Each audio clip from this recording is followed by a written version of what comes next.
मंत्र पाठ। ॐ सहनावतु सहनौ भुनक्तु सह वीर्यं करवावहै तेजस्विनावधीतमस्तु मा विद्विषावहै। ॐ शान्ति शान्ति शान्तिः।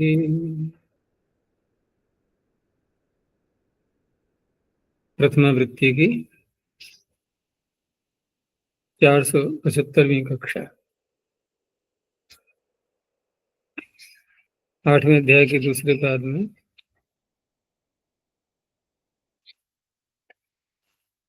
35 संख्या तक के सूत्र हो चुके हैं। पूछना है कुछ?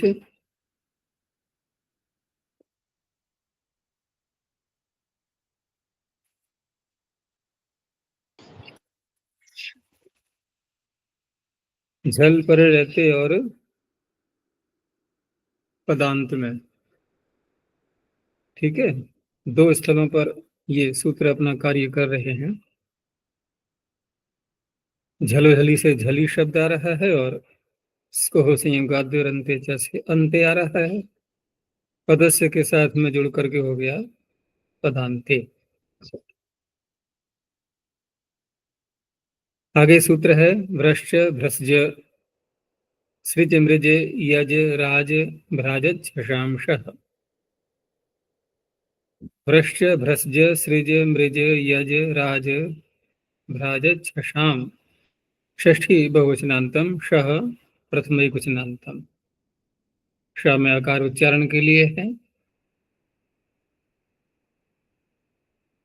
इसमें जो धातुएं दी हुई हैं, एक धातु चकारांत है, अन्य सभी जकारांत है। और अंत में जो कहा है छकारांत शकारांत, तो उनमें इनका ग्रहण नहीं हो पा रहा है, इसलिए अलग से पढ़ दिया है इनको।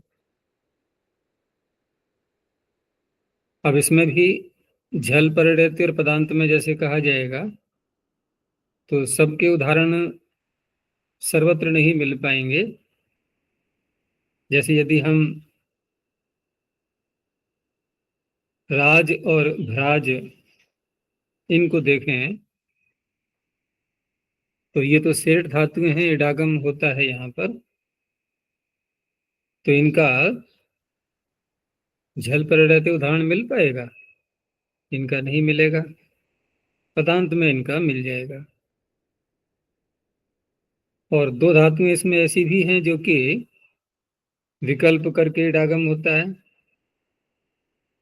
एक तो पहली ही है वो भ्रष्टु, उदित है ना ये। दूसरी कौन सी है इसमें उदित?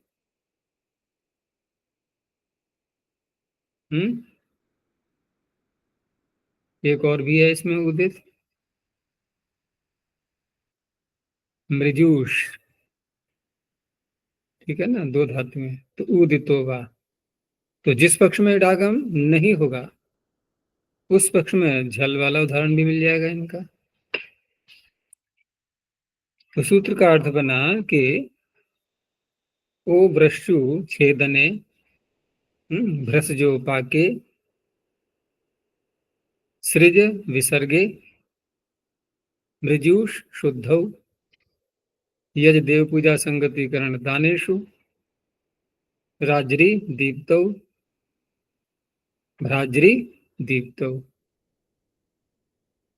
इत्येतेषां छकारान्तानां शकारान्तानां च शकारादेशो भवति झलि परतः पदान्ते च।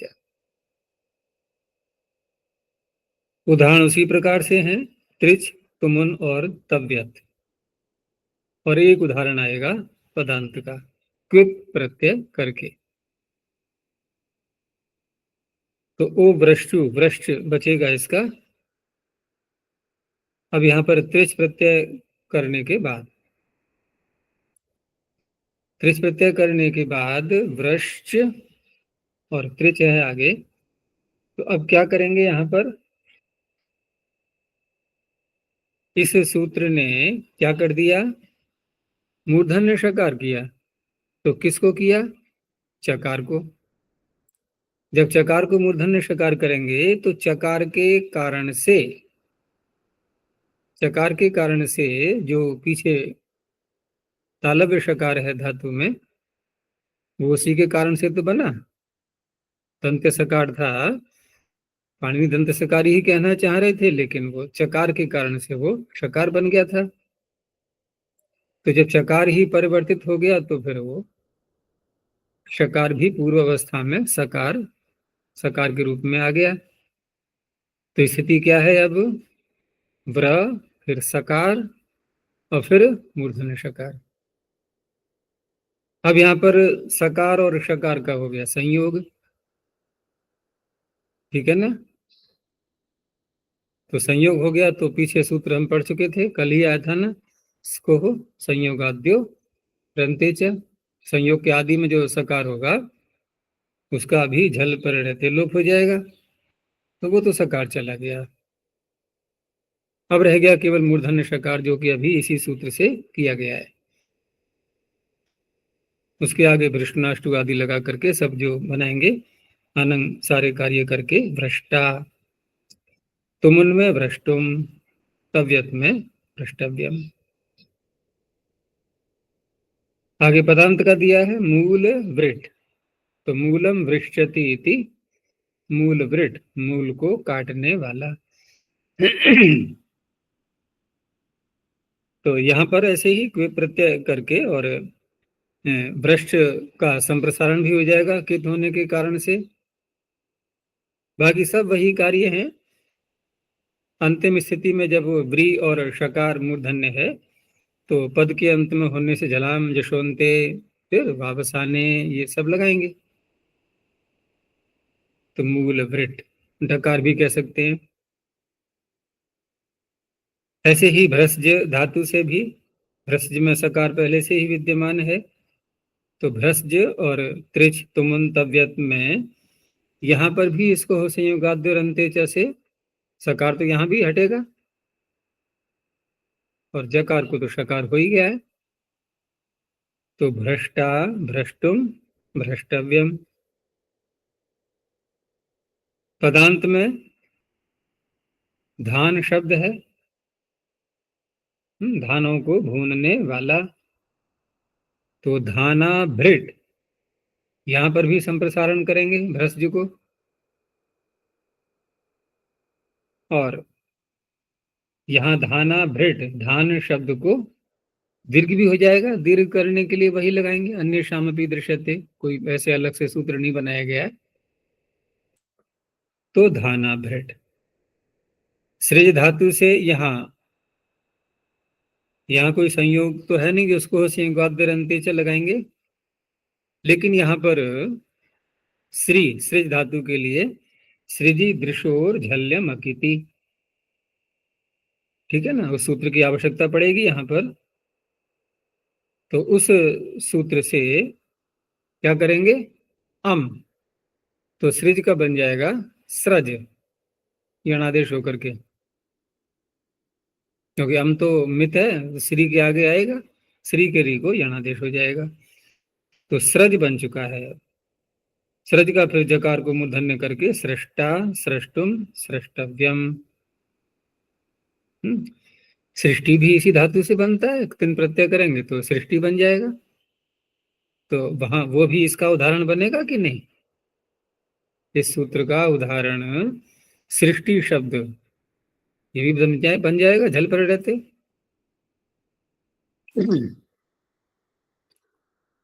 पद के अंत में रज्जु सृट, रज्जु को बनाने वाला,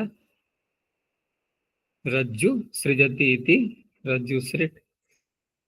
यहाँ संप्रसारण हो चुका है, नहीं संप्रसारण क्या, यहाँ तो सृज पहले से ही है। ऐसे ही मृजूष शुद्ध, अब मृज में यहाँ पर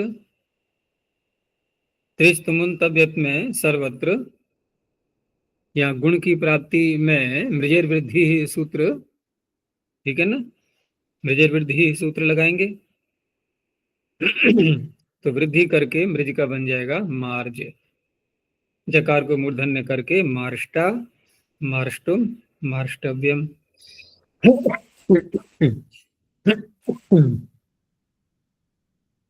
पदांत में कंस परिमृट,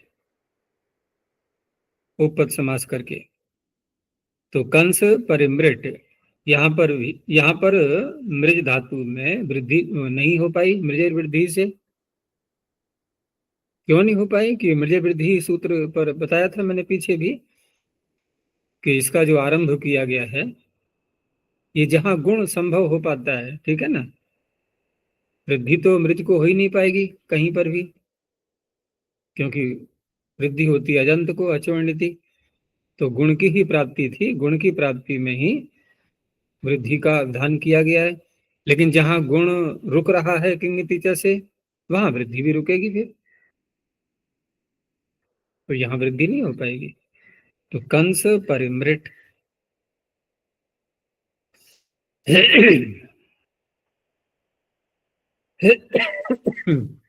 यज धातु से, तो यज धातु से भी त्रिस्त मुंतव्यत में यष्टा, यष्टुम, यष्टव्यम। पदांत में उपयट, यहाँ विच प्रत्यय करते हैं, विजुपे छंद से जो सूत्र है छंद में, छंद का उदाहरण है ये, उससे विच प्रत्यय करके पूरा लोप हो जाएगा। क्योंकि अगर हम क्विप लाएंगे तो फिर तो संप्रसारण की प्राप्ति होने लगेगी, ठीक है ना, बची सोपी इजादी नाम की थी। तो ये विच है यहाँ पर, तो विच प्रत्यय का सबका पूरे का लोप हो जाएगा, सर्वापहारी। और जकार को मूर्धन्य करके फिर झलाम शोनते उपयट। राजरी धातु में झल का उदाहरण तो मिलना नहीं है, क्योंकि धातु सेठ है ये। तो पदांत के उदाहरण दे दिए हैं, सम्राट, स्वराट, विराट। सम्राट में जो सम है मकार, वो मकार ही रहेगा, मो राजी समह क्वौ, नहीं तो अनुस्वार की प्राप्ति हो रही थी। तो सम्राट, स्व शब्द के साथ में समास करके स्वराट, वी लगा करके विराट। तो यहाँ भी सर्वत्र क्विप प्रत्यय करने के बाद पद के अंत में मूर्धन्य हो चुका है। ऐसे ही भ्राजरी का भी है, विभ्राट। छकारांतों का लिया, ये तो होगी धातुएं जो गिनी गई थी, सबके उदाहरण हो गए। छकारांतों में प्रच्छ धातु है, बहुत प्रसिद्ध है, इसका प्रयोग करते हैं बहुत अधिक। तो प्रच्छ धातु में अब यहाँ छकार को कहा गया है, तो सूत्र में ही देखो छ के पैर पूर्व चकार भी लगाया गया है यहाँ पर, तो तुक सहित छकार को ही मूर्धन्य हो जाएगा। तो त्रिस्त मुंतव्यत में मूर्धन्य होकर के प्रश, प्रष्टा, प्रष्टुम, प्रष्टव्यम।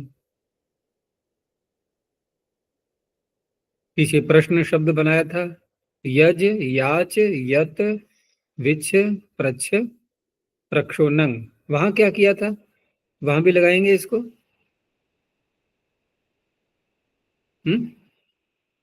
नंग प्रत्यय है, जला दी है।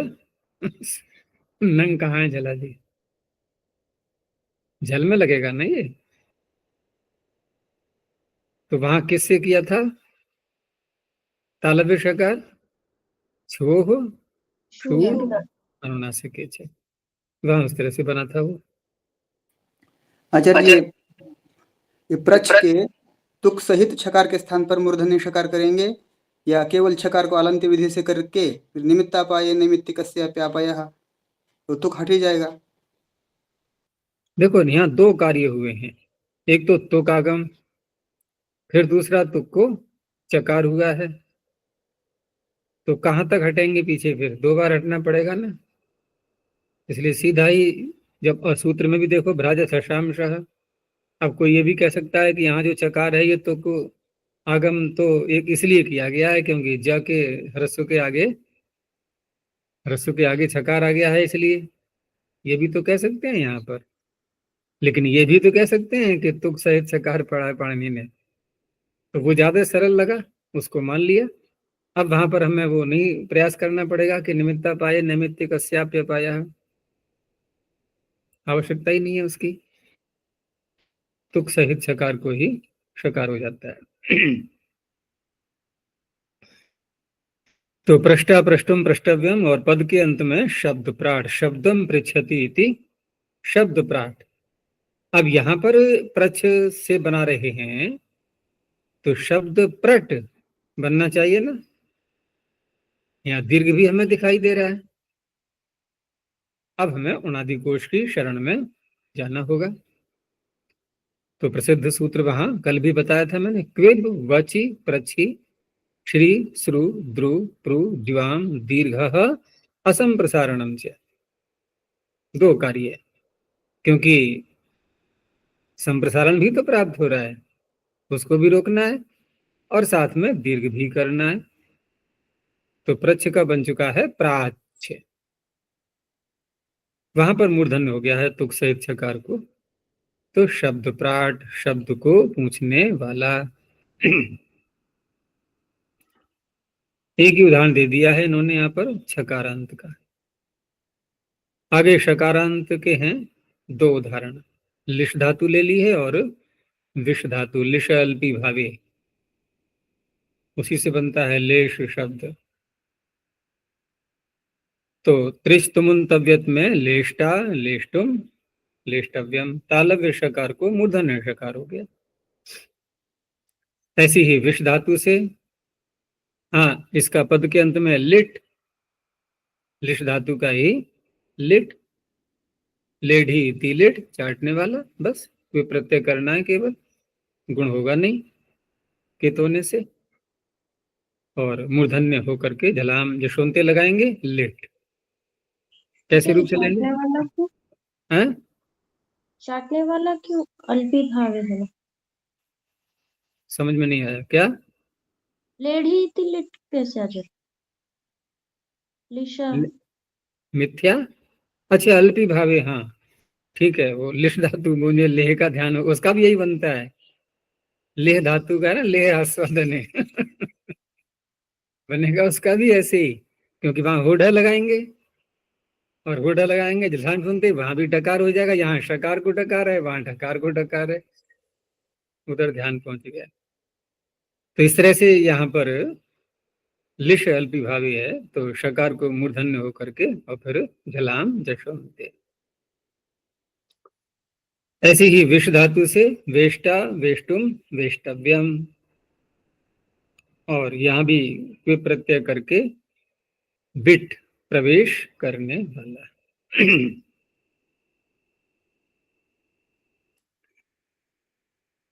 ठीक है, ये सारे इसके उदाहरण हो गए। और इसमें जो व्यापकता आती है इस सूत्र की, उसमें दो जो वर्ण हैं, छकारांत और शकारांत कहना, और इन दोनों में भी शकारांत अधिक मिलता है।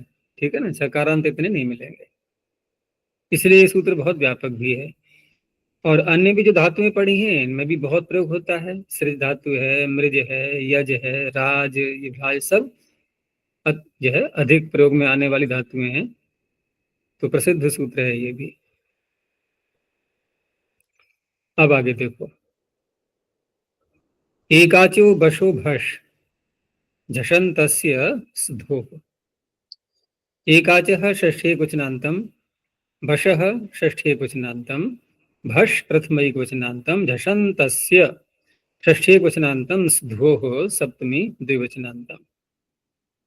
अब यहाँ जो पीछे से आ रहा था झल परे रहते और पदांत में, तो पदांत में तो चलो कोई बात नहीं है, वो तो हो ही जाएगा। लेकिन झल परे रहते में इन्होंने परे क्या होना चाहिए वो भी साथ में दे दिया है। अब सामान्य रूप से हम सारे झलों को नहीं लेंगे, केवल सकार रूपी झल आएगा और ध्व, ध्व में भी वह साथ में पढ़ दिया है, तो धकारादि भी नहीं कह सकते इसको अब। ठीक है ना, जो ध्वम प्रत्यय है वही आना है, ध्व और कहीं मिलेगा नहीं। आस आथाम ध्वम वही मिलता है ये। तो इस तरह से झल में दो ही प्रकार आएंगे, ये सकार और ध्वम। सकारादि प्रत्यय और ध्वम प्रत्यय। अन्य बातें इसमें हम देखते हैं तो षष्ठियां बहुत सारी हो चुकी हैं। एकाचः, बशः, झषन्तस्य, फिर पीछे से आ रहा है पदस्य, धातोः, कितनी सारी षष्ठियां हो गई। तो यहाँ पर अवयव षष्ठी के रूप में लेना है। धातु जो पीछे से आ रहा था, कहाँ से आ रहा था धातु? धातु शब्द कहाँ से चला था? दादेर धातुर घ, ठीक है ना। तो अवयव षष्ठी मानते हुए धातु अवयव, ठीक है ना, और इसको बनाएंगे एकाचः का विशेषण। तो धातुर अवयव यह एकाच, धातु होना चाहिए और एकाच उसका अवयव। एकः अच यस्मिन स एकाच। आगे दिया है जो झषन्तस्य में षष्ठी दिए यहाँ पर, तो झष अन्ते यस्य स झषन्तः। अब वही झषंत होगा फिर। धातुर अवयव यह एकाच झषन्तः। अब झषन्तस्य में भी अवयव षष्ठी है। झषन्तस्य का अवयव क्या है? बश। झषन्तस्य का अवयव बश। अब उसको पकड़ना है। तो धातुर अवयव यह एकाच झषन्तः, तद अवयवस्य बशः स्थाने भष आदेशो भवति। स्ध्वोः अर्थात क्योंकि पीछे से जो झली आ रहा था उसको विशेषण बनाते हुए, क्योंकि सकार परे है का तात्पर्य सकार इडागम हो जाएगा तो हम ग्रहण नहीं करेंगे उसको, इसलिए झलादीश तो होना ही चाहिए वो सकार। झली सकारे ध्व शब्दे च परतः। और ध्व के साथ में भी हम झल लगाएंगे। ऐसा नहीं कि इडागम कर लिया है हमने और ध्व को मान लें हम, क्योंकि आगम उसके ग्रहण से गृहीत हो जाते हैं, लेकिन झलादि स्वरूप उसका होना चाहिए। तो झली सकारे ध्व शब्दे च परतः पदांते च। पदांत तो अलग से कहा ही जाएगा, वहां पर सकार और ध्व का कोई संबंध नहीं रहेगा फिर। अब उदाहरण देखो इसके एक एक करके। जैसे पहले दिया है भोत्स्यते, ये किस धातु का उदाहरण बनेगा? बुध धातु का। बुध अवगमने, ठीक है ना। तो यहाँ पर भोत्स्यते में बुध धातु से लिट लकार लाएंगे आत्मनेपद में, तो बुध स्य और त से आ जाएगा, स्यतासी लिरिलुटो। अब देखो यहाँ पर बुध धातु है, ठीक है ना, एक अच वाला है और झषंत भी है या नहीं है? धकार अंत में आ रहा है और उसमें विद्यमान उसका अवयव बश भी है, बकार आ रहा है। इसमें यह भी ध्यान रखना होता है कि बश और भश कितने कितने वर्ण हैं दोनों प्रत्याहारों में?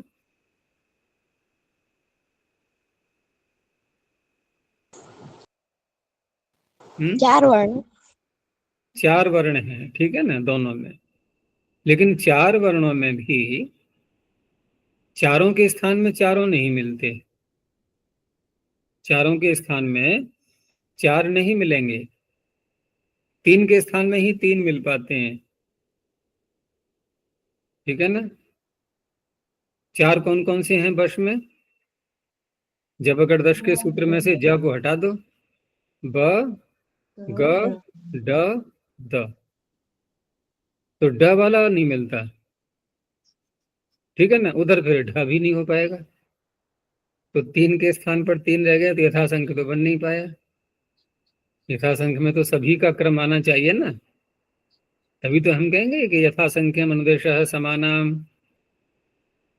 तो अब यहाँ पर जब आदेश करेंगे तो ठीक है, यथासंख्य नहीं है तो स्थानीय अंतरतमा बैठा हुआ है उसकी सहायता ले ली जाएगी। तब भी जब स्थानीय अंतरतमा लगाएंगे उसके द्वारा भी तो हम बकार को भकार करेंगे, ठीक है ना। ज ब ग को घ करेंगे और द को ध करेंगे, होना तो वही है ना। तो इस तरह से यहाँ पर स्थानीय अंतरतमा की सहायता लेते हैं, क्योंकि यथासंख्य नहीं हो पाता। यथासंख्य क्यों नहीं हो रहा है यहाँ पे? यथासन क्यों नहीं हो रहा है? ड को ढ हटा दी। एक रह गया ना इसमें, उसको ढूंढते रहो, फिर वहीं अटक जाएगी गाड़ी। यथासंख्य में सभी का होता है, सभी आने चाहिए क्रम से। तो उस अवस्था में फिर स्थान अंतरतम की नहीं पड़ती आवश्यकता, ये थोड़ा सरल लगता है कि कौन देखे जाके वर्ण चांद शिक्षा में किसका क्या स्थान है, ढूंढते रहे। ठीक है ना, यथासंख्य मणदेश समान। यहाँ तो हमें स्थान प्रयत्न कुछ भी नहीं देखना होता है, लेकिन स्थानीय अंतरतम लगाते हैं तो फिर उसका अंतरतम देखना होगा पूरा। ठीक है ना, स्थान, अर्थ, गुण, प्रमाण, ये सब बातें आ जाएंगी सामने, अब इन सब से मिलान करेंगे। लेकिन यहाँ क्योंकि सारे नहीं मिल रहे हैं तो स्थानीय अंतरतम की सहायता ले ली। और अगर मन कर रहा है यथासंग करने तो कर लो, कोई अंतर तो आएगा नहीं उदाहरण में, बनना वैसा ही है। लेकिन कोई यदि प्रश्न करे कि यथासंख्य में यहाँ सारा तो नहीं हो पा रहा है तो कैसे लगा दिया, तो स्थानीय अंतरतम दूसरी विधि भी है हमारे पास में, उससे कर लेंगे। तो बुध स्य त, ठीक है ना, गुण कर लेंगे। और यहाँ पर बश के स्थान पर, बकार के स्थान पर बकार हो गया है, तो बोध, बोध स्य ते। अब बोध में जो धकार दिखाई दे रहा है, क्योंकि दोनों ही महाप्राण वाले आ गए ना, बोध, एक महाप्राण में ही सारी हवा निकल जाती है, दूसरा महाप्राण एक और बोलना है। तो पाणिनि ने कहा मत बोलो, खरीचा लगा दिया। ठीक है ना, अल्प प्राण वाला आ गया, थकार अल्प प्राण है ना, तो भूत स्यते। अब थोड़ा सरल लग रहा है बोलना, नहीं तो बोध स्यते। Double double महाप्राण। तो भोत्स्यते, भोत्स्यते, भोत्स्यन्ते, अर्थ क्या होगा इसका? जानेगा। अवगमन है ना, बुध अवगमन है।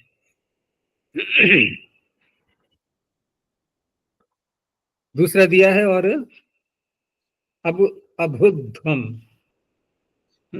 अभुध्वम, इसमें थोड़ा उच्चारण में ध्यान रखना पड़ता है, क्योंकि यहाँ महाप्राण दो हैं तो, लेकिन बीच में दकार आ चुका है बस। अभुध्वम, तुरंत ही ट्रैक चेंज करना पड़ता है, महाप्राण से अल्पप्राण, फिर तुरंत महाप्राण। तो यहाँ बुद्ध धातु का ये लुंग लकार का रूप है। ठीक है ना, आत्मपद का तो प्रत्यय लाएंगे ही, तो अडागम बुद्ध धातु, चिली के स्थान पर सिच भी लाएंगे, धातु अनिट है तो इडागम तो होगा नहीं, और आगे आ गया ध्वम, उसका मध्यम पुरुष का बहुवचन। अब यहाँ पर पीछे जो सिच के सकार के लोप का प्रकरण चला था, सूत्र आए थे जो, तो उसी में एक सूत्र था धीच। ठीक है ना, तो धकार पर रहते सिच के सकार का तो लोप कर ही लेंगे, तो अ, बुध और ध्वम। अब यहाँ पर ध्वम तुरंत आगे आ चुका है सिच का लोप होने के बाद, तो उसके परे रहते बश को भश कर दिया गया है। अब बोध, दो दो भश हो चुके हैं यहाँ पर, तो झलाम जश झशी, अब ये लगाएंगे। ठीक है ना, इसको लगा करके ब को हो गया भ। और गुण यहाँ पर क्यों नहीं हो पाएगा? गुण भी तो प्राप्त हो रहा है, यहाँ पर कित तो है नहीं, तो गुण प्राप्त हो रहा है, लेकिन कित करना होगा। किससे करेंगे कित? लिंग से चावात्मने पदेश। हाँ, लेकिन लुंग सिजाब आत्मने पदेश सूत्र लगाते समय ये ध्यान रख लिया करो कि ऊपर से हम अनुवृत्तियों में जो शब्द ला रहे हैं उसमें एक भी है, हलंताच भी है। ठीक है ना, दोनों को मिला करके एक के समीप, एक के समीप जो हल। ठीक है ना, तो उस अवस्था में उसमें गुण कित होने से गुण का निषेध हो जाता है। तो लिंग से जाब आत्मनेपदेशु, तो इस तरह से यहाँ पर झलाम जश झसी से उसको धकार कर लिया गया है, धातु का जो धकार है उसको ध्वम का धकार रहेगा, तो अभुद ध्वम इस तरह से बनेगा।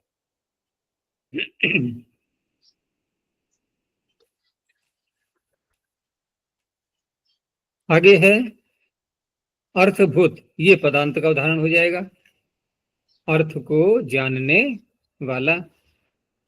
तो अर्थ पद रहते हुए और बुध धातु से क्विप्च सूत्र से क्विप प्रत्यय हो गया, अर्थम बुध्यते इति अर्थभूत। ठीक है ना। तो यहाँ पर ऐसे ही ये पद के अंत में है और बकार को भकार हो चुका है और धकार को झलाम जशोंते से दकार और वावसाने से तकार, सुप्रत्यय लाएंगे तब होगा ये सारा कार्य। जब तक सुप्रत्यय नहीं आएगा क्विप करने के बाद तब तक इनमें से कोई सूत्र लग पाएगा, क्योंकि बिना सुप्रत्यय के पद नहीं बनेगा।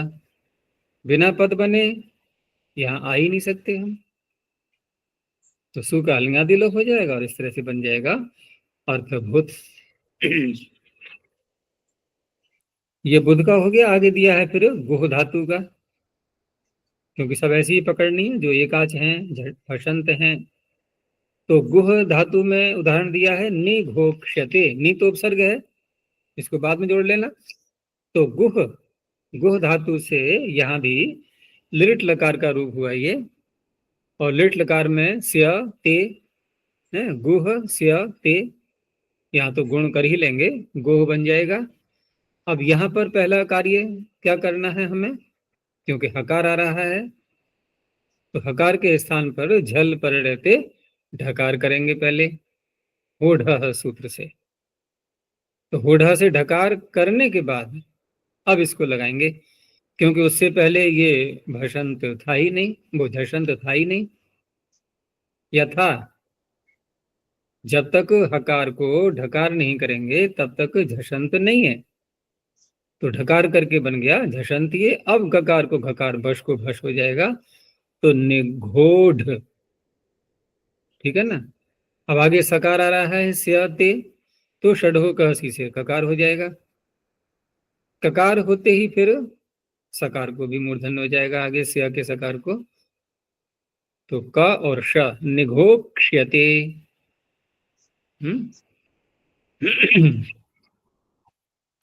आगे दिया है न्यघूढ्वम, तो यहां भी न्यू उपसर्ग है अघूढ्वम।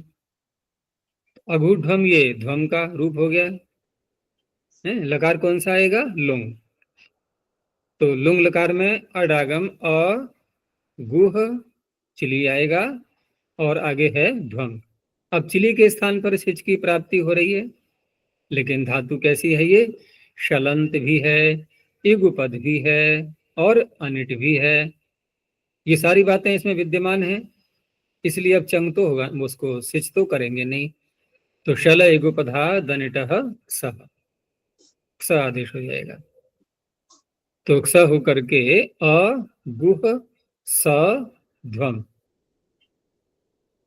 ठीक है ना। अब यहाँ पर ये जो ध्वम है ये कैसा है, एक तो आत्मनिपद का प्रत्यय है, दूसरा इसका जो प्रथम वर्ण है धकार ये दंत्य स्थान, दंत स्थान वाला है। ठीक है ना, दंत्य है। अब यहाँ क्या करेंगे, यहाँ क्या करेंगे, अब स का लुक करना होगा। विकल्प करके करता है लुग वा दुह दिह लिह गुहाम। गुह आ गई ना वहां पर, लुग वा दुह दिह लिह गुहाम आत्मने पदे दंत्य, आत्मने पद भी होना चाहिए और दंत्य वर्ण हो आगे, तो उसके परिणति विकल्प करके स का लुक हो गया। अब रह गया केवल अ गुह और ध्वम। क्या गुण करें यहां पर, यहां भी वही बात है। ठीक है ना, लिंग से जब आत्मने पदेशु, गुण तो होगा नहीं। तो इस तरह से अब इस सूत्र ने क्या किया, यहाँ पहले तो हम क्या लगाएंगे होढ़, तो होढ़ से पहले हकार को ढकार करेंगे, झषंत तो होते ही बश को भश हो जाएगा। तो अ घुढ़ और ध्वम। अब इष्टनाष्टु ने धा को भी ढ कर दिया। अब दो ढकार हो चुके हैं तो ढोढ़े लोप आ गया। ठीक है ना, ढोढ़े लोप आ गया तो उस अवस्था में धातु में जो ढकार था उसका लोप हो गया है।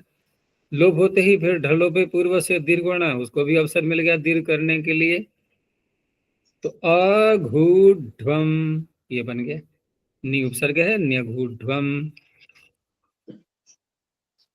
पदांत में बनाने के लिए उदाहरण दिया है पर्ण घुट, पर्ण उपपद रहते हुए, और यहां भी क्विप प्रत्यय करके क्विप का लोप हो गया, सुप्रत्यय लाएंगे तो पद के अंत में फिर वही सारे कार्य, पहले हो ढ लगाएंगे, फिर इसको लगाएंगे एकाचो बशु भस, और अब यहाँ षडो काशी तो लगाना नहीं है, यहां लग जाएगा सीधा झलाम जशोन्ते, ढकार को डकार हो जाएगा और वापस आने, तो पर्ण घुट। आगे है दोह धातु का, तो दोह धातु में जैसे बुध से बनाया था भोत्स्यते, और दोह से बनेगा धोक्षते, लेकिन थोड़ा अंतर रहेगा कार्यों में, क्योंकि धोक्षते में दोह स्या ते गुण भी होना है, दोह स्याते, दोह स्याते। अब यहाँ क्योंकि हकारांत है ये और दकारादि भी है, तो होढ़ का तो अपवाद आएगा, दादेर धातुर्घ, होढ़ तो लग नहीं पाएगा, ठीक है ना। तो दादेर धातुर्घ जो है ये घकार करेगा, अब ढकार नहीं हुआ, तो घकार करके बन गया दुघ स्या ते, ठीक है ना, दोघ स्या ते।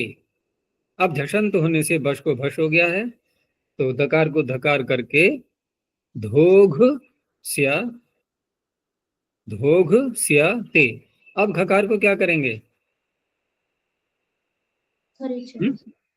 अब तो चर हो जाएगा ना सीधा, क्या बताया क्या करेंगे, खरीच, हाँ खरीचा से चर कर लेंगे, तो ककार हो करके, ककार होते ही फिर सकार को भी शकार हो जाएगा, आदेश प्रत्यय हो, तो धोक्ष्यते ये बनेगा, दुहेगा, दुग्धम धोक्ष्यते।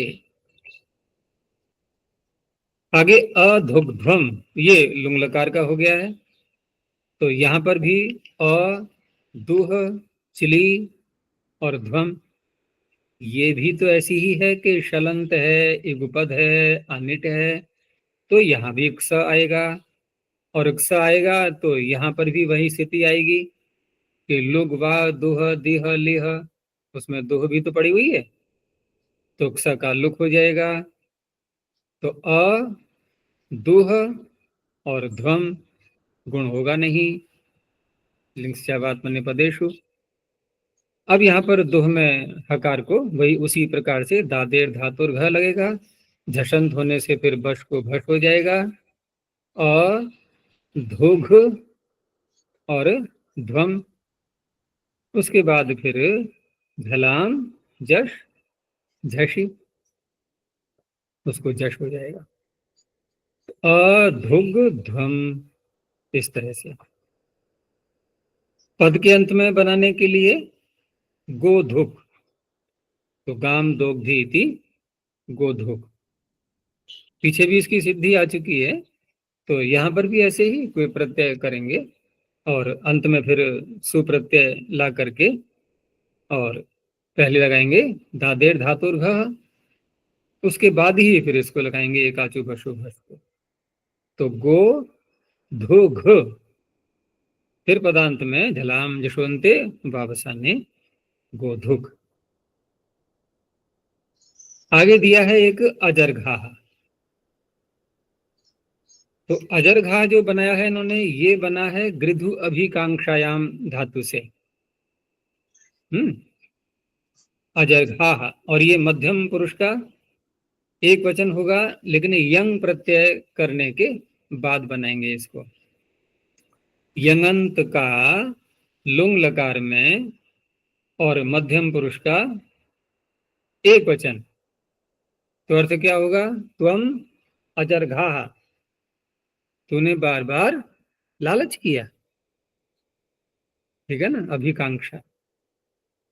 तो गृह धातु से सबसे पहले तो हम यंग से ही प्रारंभ करेंगे, यंग प्रत्यय लाएंगे, और यंग प्रत्यय लाने के बाद बिना किसी निमित्त के उसका लुक भी हो जाएगा यंगो चीचा से, ठीक है ना, लेकिन उस यंग को मानते हुए द्वित्व का भी कार्य होगा, तो गृध गृध, ठीक है ना, अभ्यास में गृ गृध और उरद भी लगा लो, गर गृध को शुभ लगा लो, जर गृध फिर हलादि शेष, ज गृध, यहां तक तो आ गए। लेकिन क्योंकि गृध धातु कैसी है, ये ऋदुपद है, तो यहां पर रुग ऋकवच लुकी। अभ्यास में जो पीछे साथ में ध्यान पड़ा था हमने, तो रुग ऋकवच लुकी, अगर यंग का लुक हो जाता है तो उस अवस्था में अभ्यास में रुक या ऋक, ठीक है ना, इनमें से आगम करेंगे। तो रुक आगम हो चुका है यहाँ पर, तो जर गृध यहां तक आ गए।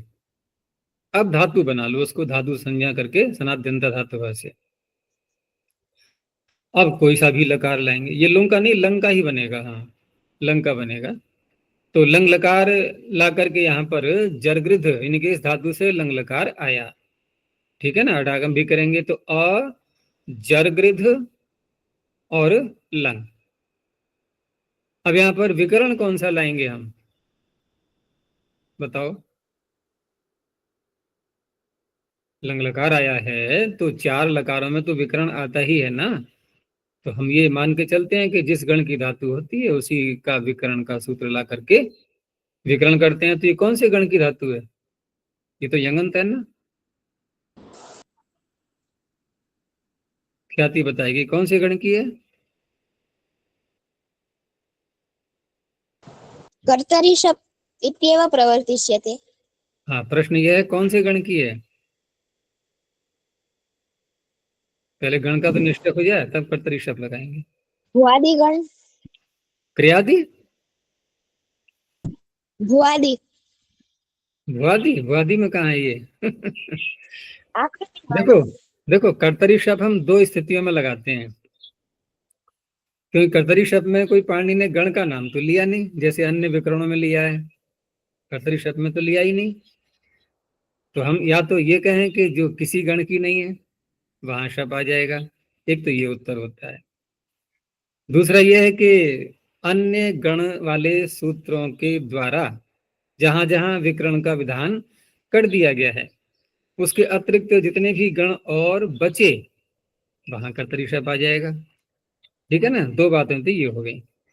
लेकिन यंगंत जो धातुएं होती हैं, अर्थात यंग लुक करने के बाद, यंग लुक करने के बाद जो धातु संज्ञा करते हैं हम, तो उसका एक नाम रखा था ना पूर्व आचार्यों ने, चर करीत। और चर करीत को पाणिनि ने कहाँ पढ़ा, अदादिगण में। तो दो बातों का निश्चय होता है वहां पढ़ने से, बताया था मैंने पीछे, क्योंकि वहां जो पढ़ा है वो परस्मी पद का भी चल रहा था वो। तो चरकरित कह करके एक तो परस्मी पद का विधान होता है यंग लोग से सदा ही, आत्मनिपद कभी नहीं आएगा। दूसरा अदादिगण में मानेंगे उसके लिए, क्योंकि वो सूत्र दिया ही अदादिगण में है चरकरितम से। तो अदादिगण मानेंगे तो अदादिगण में कौन सा विकरण आता है, कोई विकरण का सूत्र ही नहीं है तो शप ही तो आएगा। तो जैसे मैंने कहा किस गण की है, तुरंत उत्तर दे दो अदादिगण की कोई आपत्ति नहीं इसको कहने में, क्योंकि अदादिगण में ही तो है ये चरकरितम से। और यंगंत, यंगंत को कहेंगे हम किसी गण की नहीं है, किसी गण की नहीं है तब भी शप ही आना आता है, वो तो बात अलग रही। लेकिन यहाँ हमें गण की है ये क्यों कहना पड़ रहा है, क्योंकि यदि किसी गण की नहीं है मान करके शप लाएंगे, जैसे पहले उत्तर दिया ख्याति ने कि कर्तरी शब्द से शप आ गया, और बिना किसी गण की मानते हुए लाएंगे तो उसको हटा पाएंगे हम किसी सूत्र से, नहीं हटा सकते। अदादिगण की मान करके चलेंगे तो कम से कम आदि प्रभृति शपा से लोग तो हो जाएगा उसका, वो चला जाएगा। तो शप आया, शप का लोक हो गया, ठीक है ना। तो फिर स्थिति क्या रहेगी, अडागम है अ और जर गृध, ठीक है ना, और मध्यम पुरुष का एक वचन सिप का सकार है, शब का तो लुक हो गया, अ जर गृध सिप का सकार। अब ये जो आगे एक गृध है, अभी तक तो हम गुण नहीं कर पा रहे थे इसको, क्योंकि यंग प्रत्यय किया गया था, नित होने के कारण से गुण नहीं हो पाया था पुगंत लघु को धस्य से। लेकिन अब सिप को मान करके तो गुण कर सकते हैं ना, सिप को मान करके, क्योंकि सिप नित तो है नहीं, तो सिप को मान करके अब गृध को गुण हो गया है पुगंत लघु को धस्य से। तो अ जर गर्ध बन गया है अभी ये, ठीक है ना, गर्ध, और सिप का सकार है। अब यहां देखो क्या स्थिति बन रही है। सूत्र ने कहा था कि सकार सकार पर रहते, ध्वा पर रहते, ठीक है ना। तो सकार पर रहते कहा गया था ना, सकार पर रहते।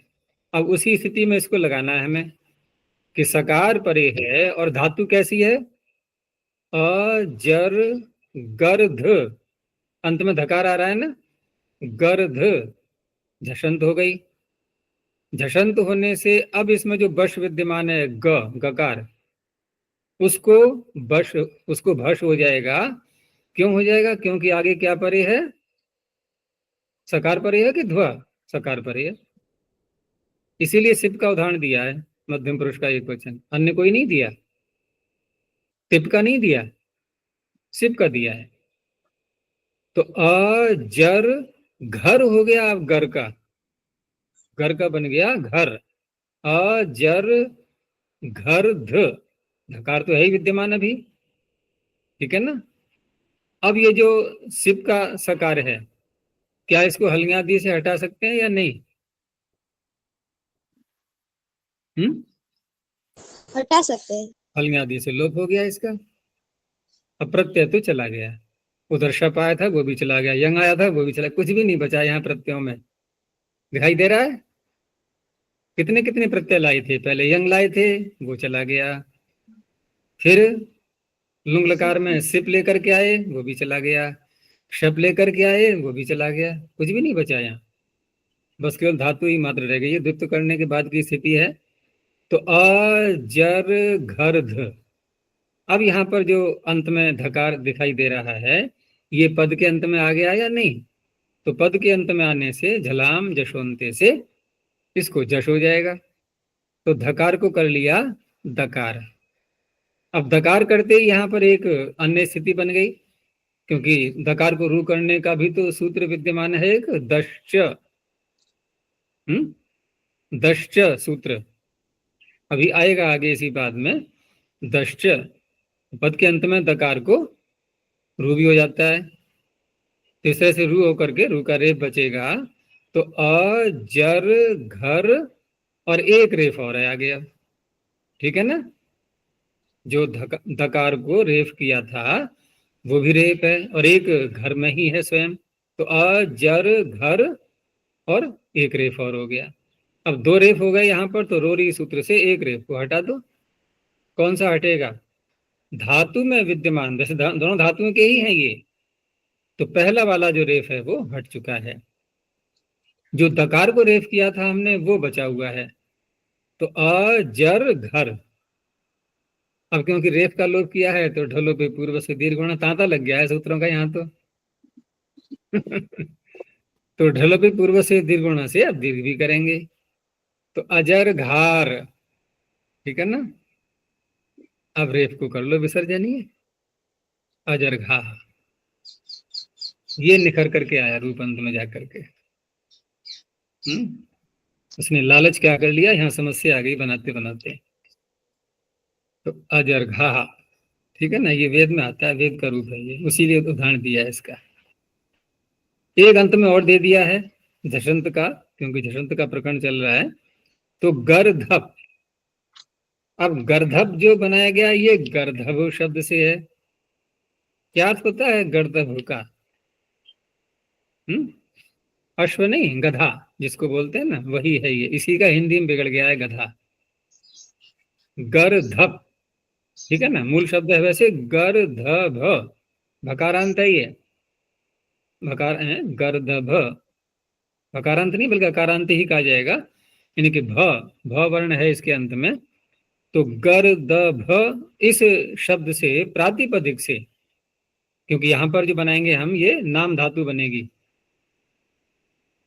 तो प्रातिपदिक से तत्करोति तथा चष्टे इत्यादि निच प्रत्यय लाएंगे, और निच प्रत्यय ला करके यहाँ पर उसको इष्ठन के समान मान करके टी भाग का लोप कर लेंगे, तो धातु बन करके आएगी गर्दभी, ठीक है ना, ये धातु आई। अब उसके आगे हमें कोई प्रत्यय लाना पड़ेगा, इसका रूप चलाना है हमें, है प्रातिपदिक बनाना है।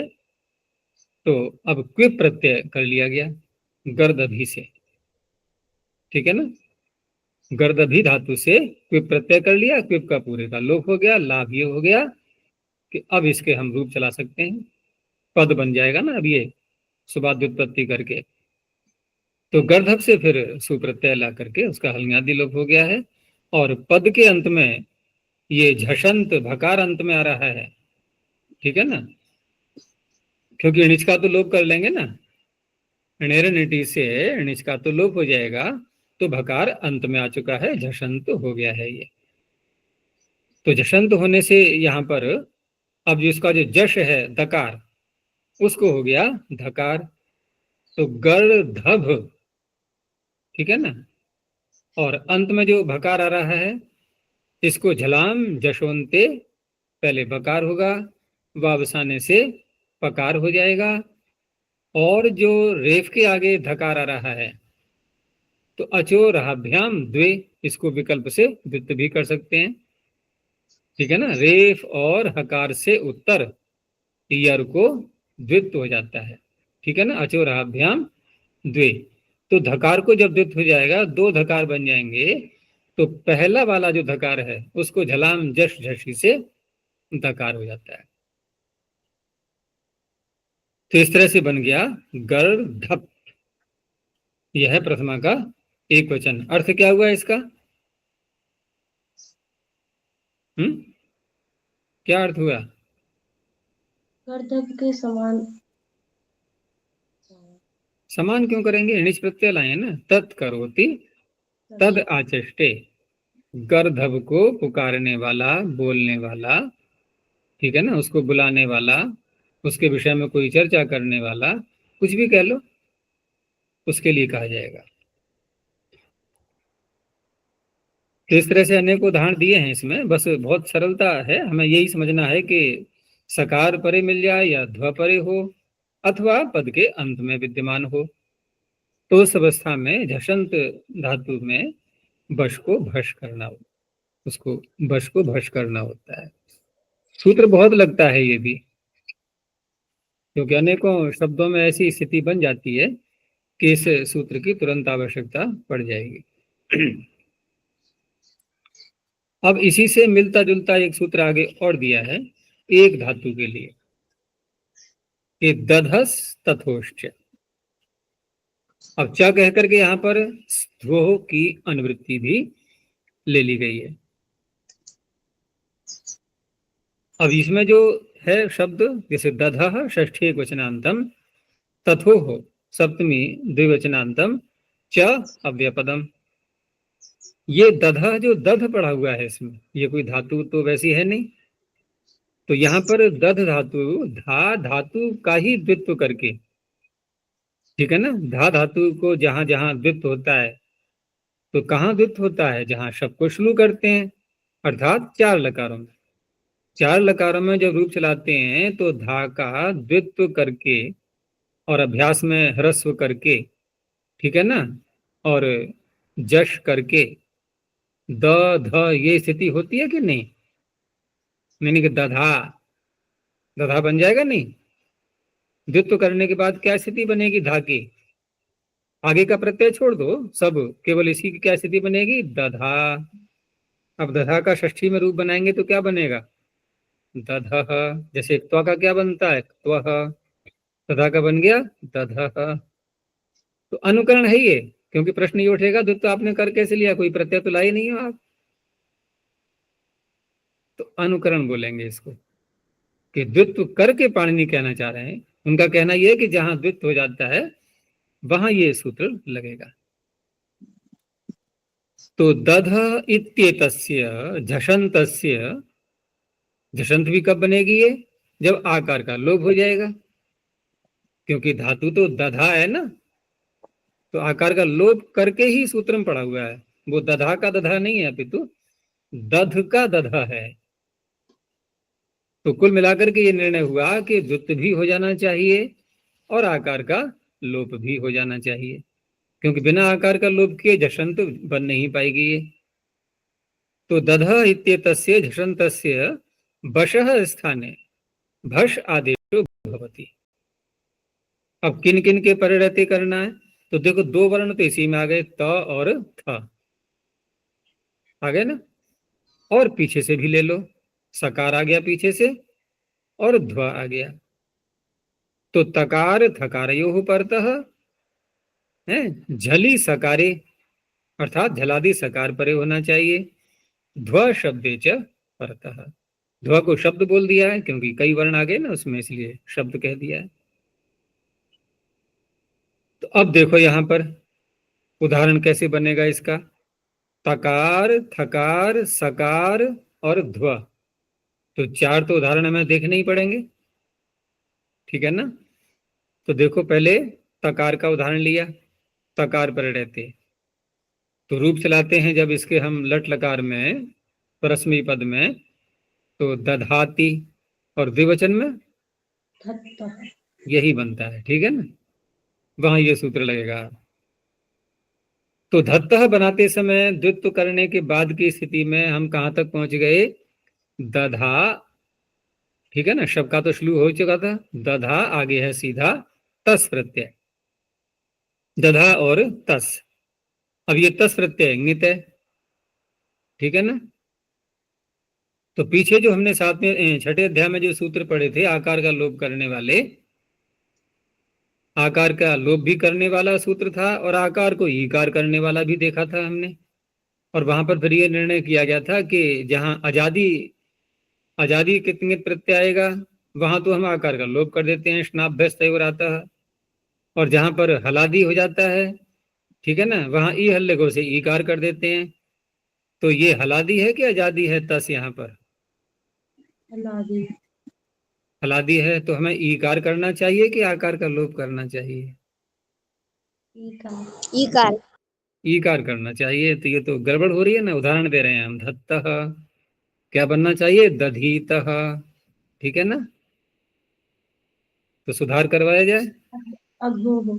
हाँ, अघोष शब्द भूल जाते हैं हम। देखो वहां जो निर्णय किया गया है, देखो स्नाभ्यस्तयोरातः ने ऐसा नहीं कहा था कि आजादी कितंगित हो या हलादी कितंगित हो, उसने तो सारे ही ले लिए, और धातु में कौन कौन सी पकड़ ली उसने, अभ्यस्त सारी ले ली और शना प्रत्यय को ले लिया था। लेकिन जब ई हल्लेघोः सूत्र आया तो ये इसके अपवाद के रूप में आया, और अपवाद के रूप में आया तो इसने शना और अभ्यस्त इन दोनों को लेते हुए इसने ईकार कर दिया, हलादी कितंगित पर रहते। जब इसने ईकार कर दिया तो हमने क्या निष्कर्ष निकाल लिया कि पिछला सूत्र लगेगा आजादी में, तो उसमें कोई अशुद्ध नहीं है, पिछला सूत्र आजादी में लगेगा, लेकिन कहाँ आजादी में लगेगा, जहां जहां हलादी में ईकार कर दिया गया है, तो उसमें घू तो आ ही नहीं रही है, अघो कह करके घू को तो छोड़ दिया गया है।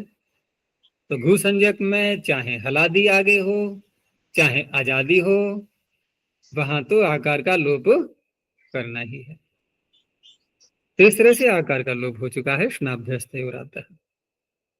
तो अब बन गई वही स्थिति जो सूत्र कह रहा है कि दध झषंत के बश के स्थान पर भश हो जाता है, तकार परे रहते, तो कर लो। तो दध का क्या बन गया, धध, अब धध बन चुका है तो खरीचे लगाना पड़ेगा हमें, दो दो महाप्राण हो गए, तो धत्तः, ठीक है।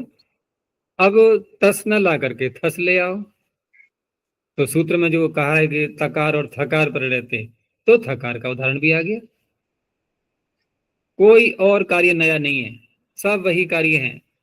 अब बन गया धत्थः, है युवाम धत्थः, युवाम के साथ में मध्यम पुरुष का द्विवचन। आगे दिया है आत्मनेपद का, क्योंकि दुधाएं है ना, तो इंगित होने से उभय पद की है, तो आत्मनेपद का भी रूप दिखा दिया यहाँ पर। और अब दे रहे हैं उदाहरण सकार परिणति का, तो सकार परिणति में धातु से कौन सा लकार है, लकार तो वही है, लट लकार मध्यम पुरुष एक वचन, जो थास प्रत्यय आया था उसी को थासह से जब से कर लिया है तो वो सकार आदि हो गया। तो सकार परिणति यहां पर भी ये तो सारे इंगित प्रत्यय ही होते हैं आत्मनेपद के, साधत्व कमपित। तो हलादि कितंगित हो या आजादी कितंगित हो, हमें तो आकार का लोप ही तो करना है। तो द धा से, ठीक है ना, धा के आकार लोप हो गया। दध से, इसने कर दिया भाषादेश। फिर खरीच, धत से, और धत से आगे क्या है, धत स्व। तो यहां क्या करेंगे,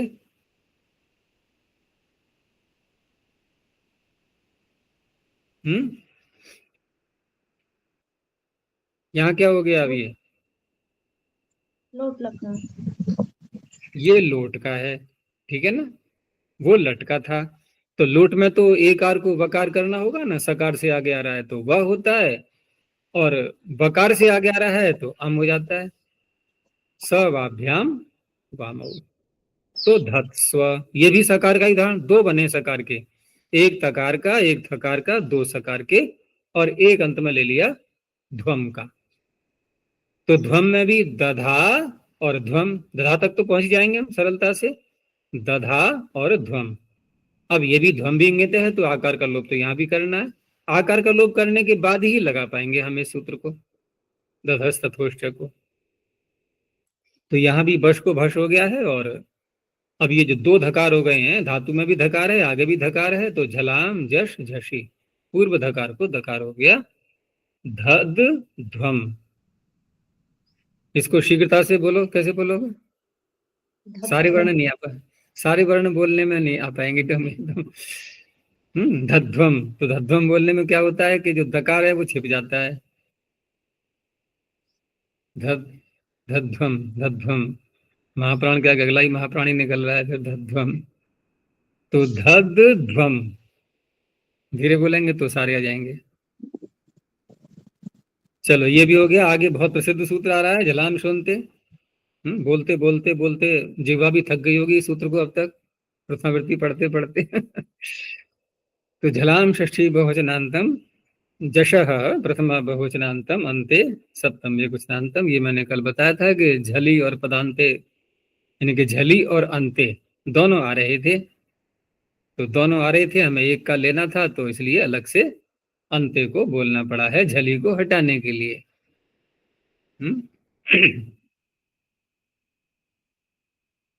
कहीं पर दो व्यक्ति परस्पर मकान हो उनका, एक दूसरे पड़ोसी बन जाते हैं ना, तो अब एक अपने पड़ोसी से छुटकारा प्राप्त करना है, तो अब दो ही उपाय हैं कि या तो खुद वहां से भाग जाओ या उसको भगाओ। तो दूसरे को भगाना थोड़ा कठिन होता है ना, कानून भी बाधा पहुंचाएगा, उसमें भी तुम्हें क्या अधिकार है दूसरे को भगाने का, लेकिन स्वयं भागने में तो अधिकार है ना हमारा, वहां तो कानून नहीं रोकेगी।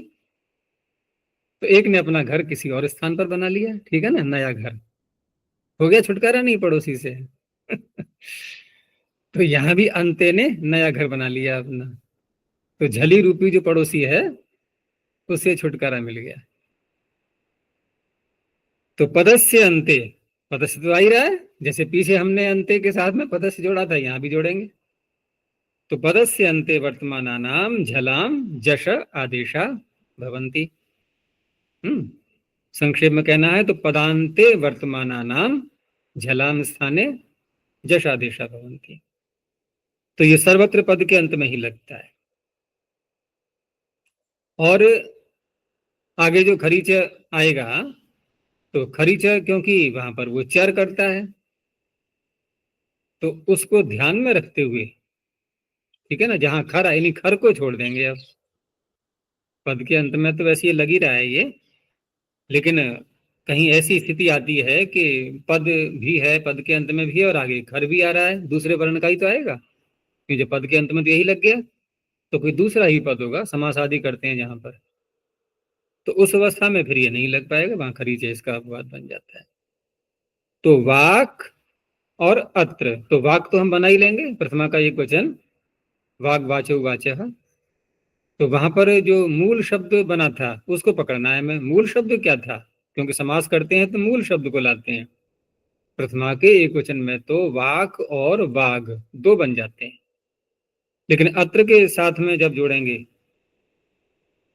अत्र के साथ में जब जोड़ेंगे तो वहां तो खैर हाँ, यहाँ तो पदांत ही वो सुबंत ही आएगा, क्योंकि समास नहीं है, ये तो केवल संधि मात्र है। तो वाक यहां तक बना लिया हमने, चोहकू लगा करके वाक तक पहुंच गए। अब उसके स्थान पर इसने जश कर दिया है पद के अंत में आने के कारण से, तो गकार होकर के वागत्र। अब यहाँ कोई अन्य विकल्प भी नहीं है। ऐसे ही बहुत से शब्दों में हम देखते हैं, हम जैसे बोलते हैं सुबंत, अजंत, इनमें सब में क्या है? सर्वत्र यही तो लग रहा है, जलांश सुनते। ऐसे ही श्वलिड और अत्र तो लिह धातु से बनाया गया था ये, श्वलिड। तो यहां पर भी टकार तक पहुंच जाएंगे पहले, श्वलिट अत्र, और उसके पश्चात इसे जश करके श्वलिडत्र। अग्निम चिनोति इति, अग्निचित, अग्निचित के आगे अत्र जब लाएंगे तो यहां पर पहले तकार तक पहुंच जाएंगे, अग्निचित तुकागम करके, उस तकार को तकार हो गया है।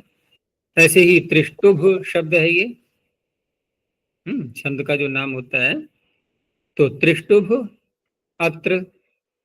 अब यहां पर भकार है तो भकार को जश क्या होगा? बकार ही होगा, त्रिष्टुभ अत्र।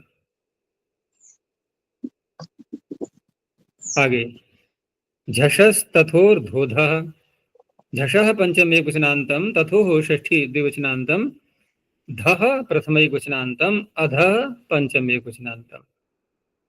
ये भी सूत्र बहुत लगाते हैं हम लोग। तो झषा में पंचमी है, तो झषः उत्तरयोः, तथो में षष्ठी आ रही है। वो तकार और थकार कहाँ होने चाहिए? झष से उत्तर। तो झषः उत्तरयोः तकार थकारेयोः स्थाने धकारादेशो भवति। ये तो सूत्र का अर्थ हो गया।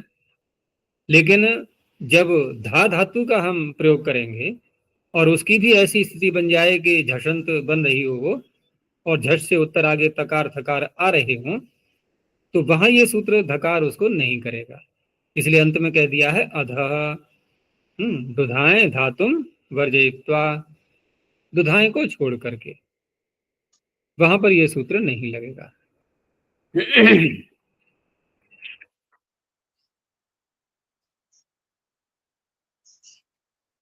तो उदाहरण देखो इसके, लब्धा लब्धुम लब्धव्यम अनेकों बार देख चुके हैं। तो लभ धातु से त्रिस्त मुन तब्यत तीनों प्रत्यय लाते हुए, और लभ धातु कैसी दिखाई दे रही है? झषंत। उससे उत्तर तकार आ जाए या थकार आ जाए, तो ये तो तीनों उदाहरण तकार के हो गए ना, त्रिस्त मुन और तब्यत। तो भकार को बकार हो करके, और जब भकार को बकार नहीं, तथो होता था तकार थकार के स्थान पर, तो तकार के स्थान पर इसने कर दिया धकार।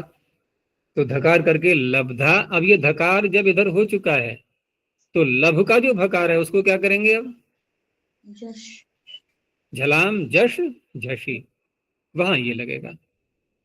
तो लब्धा लब्धुम लब्धव्यम। ऐसे ही लंग लकार में अलब्ध,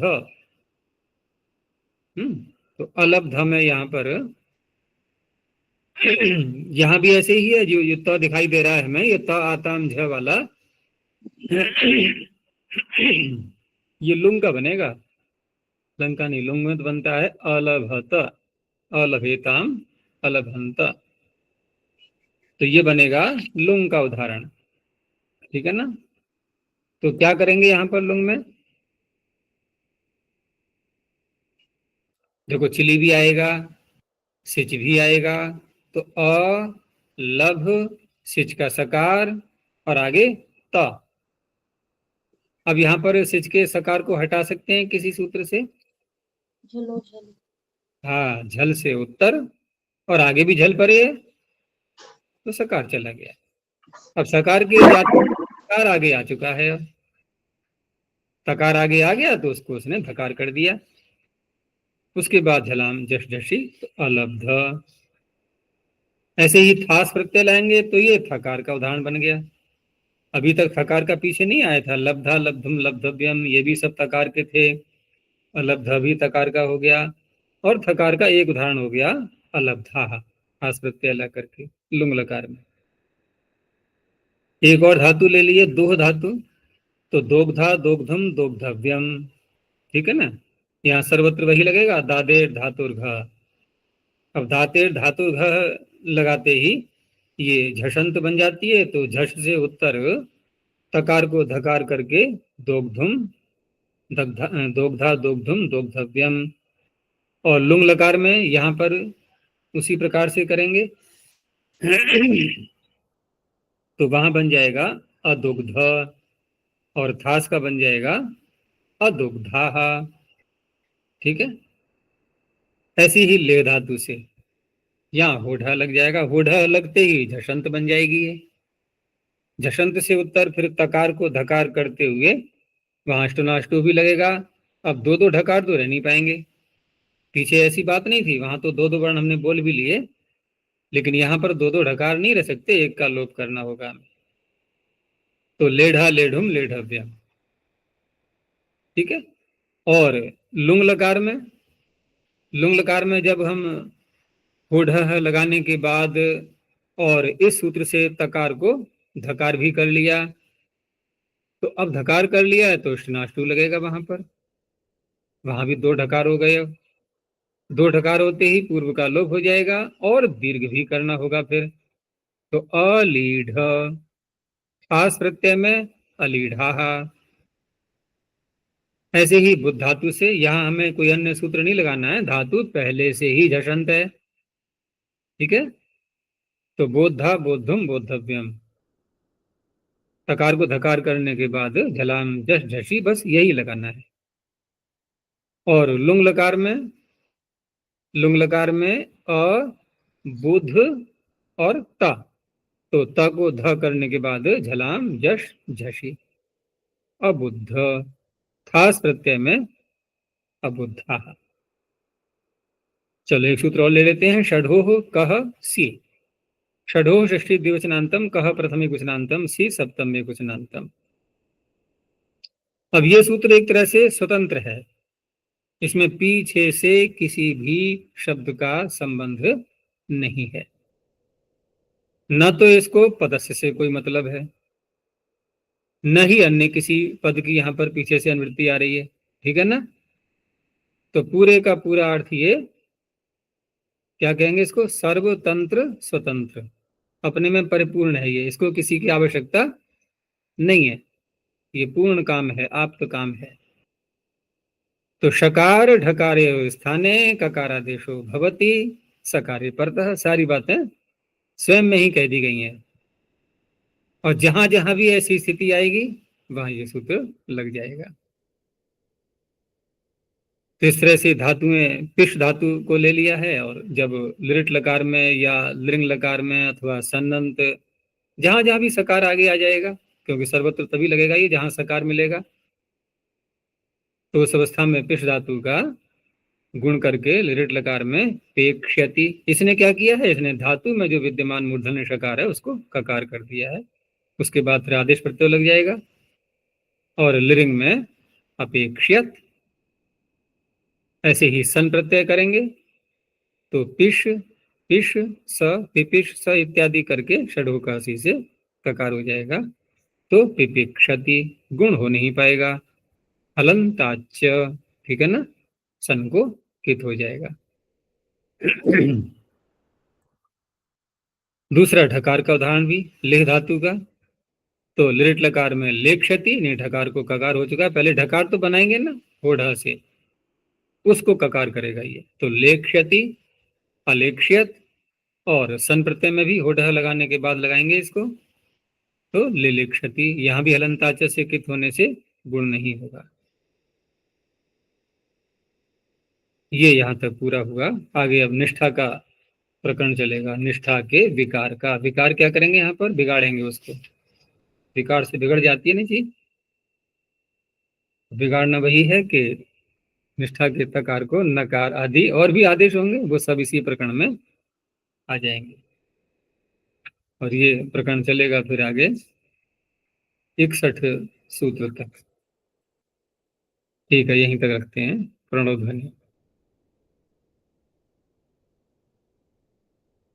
ओम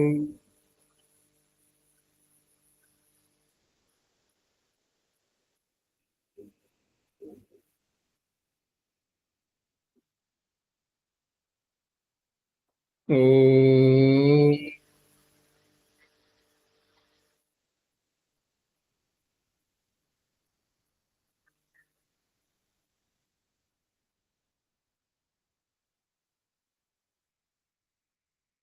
ओम